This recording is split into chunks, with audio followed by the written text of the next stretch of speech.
Hi, is your stepchild persistently unhappy?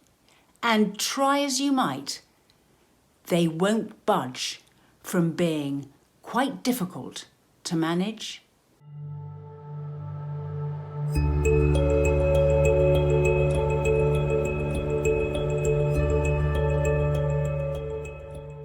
Subscribe to my channel and hit the notification bell and I'll let you know every time I post. Something that us step-parents often don't realise is that step-families are born of loss. They're born of the loss of whatever was there before, because your arrival and partnering with their parent means change for them. For us, that change has been a bonus. It's been great. It's been offered us a new future, and we're happy to move forward with our new partner into this new world. But for those that were before in the family, this represents change for them, and all change represents loss as well as gain. Some of the big losses can be loss of the relationship they had with their single parent before you arrived, or just sadness that things are not going to be the same again and that their parent has moved on. It may mean that there is more loss than perceived gain for them. So for you entering the step family, there's huge gains and minimal losses. And for the stepchild, you entering the step family could mean, or they could see that it might mean, not much gain and huge losses, the other way round. And with loss means grief, and grief can be trauma. So sometimes what you're seeing in your stepchild is a trauma, grief reaction to their losses at the way the family has changed.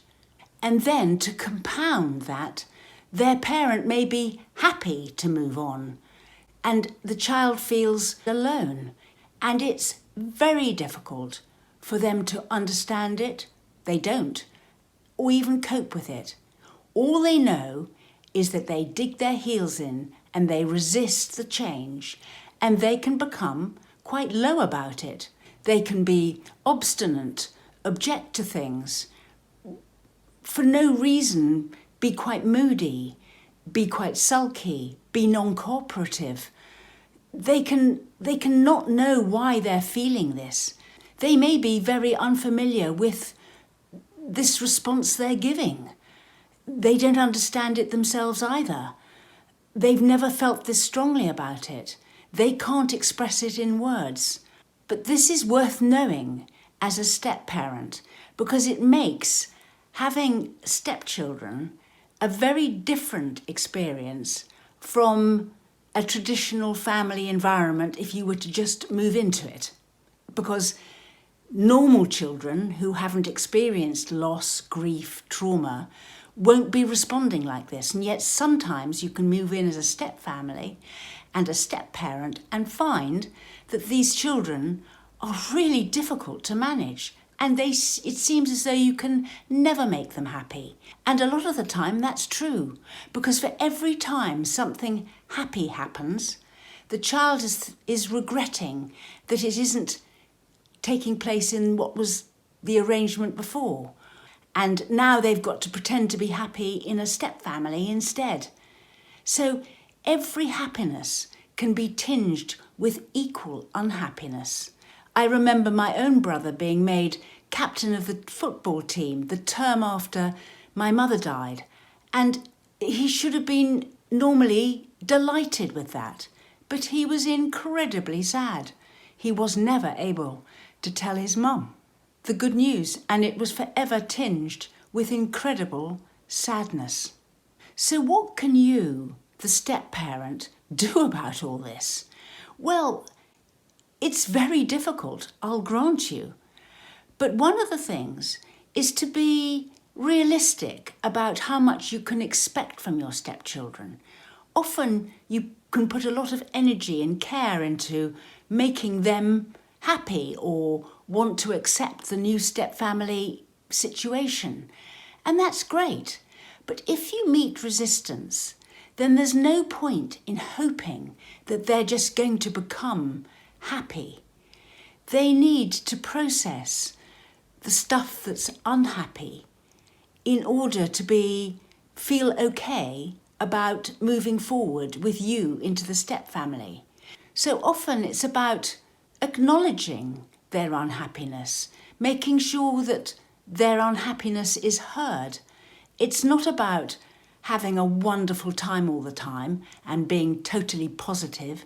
It's about saying, I understand you could be unhappy about this. And I can understand that you are unhappy. And that's okay. And not trying to move them on from that state until they're ready. One of the best things you can do is enable them to feel heard and understood. If somebody else really hears how unhappy you are and really sort of empathizes with you on that, then you can sort of feel okay to move on. But if everyone's blocking you and pretending it's not like that and urging you just to move on, then often you can't. You just shout louder with your behaviour about blocking and objecting. So listen and help your stepchild to articulate why it is they're unhappy. This may take patience. It may be something they're not prepared to do with you. It may need some professional help. But know that this is not about you. It's not behaviour directed personally at you, but see it as them being unable to move on because they're suffering this terrible grief and trauma, and you can't do anything about that, but you can help them move on through the process and therefore come to terms with it. And it's not all about just being happy in a step family. A lot of the time, it's about recognising where people are and acknowledging that it's okay to be less than happy, in fact, unhappy, until they're in a position to accept what's happened and move on. We run workshops, sessions, an email response service, and we write booklets. Look at the description box below for links to our social media and website.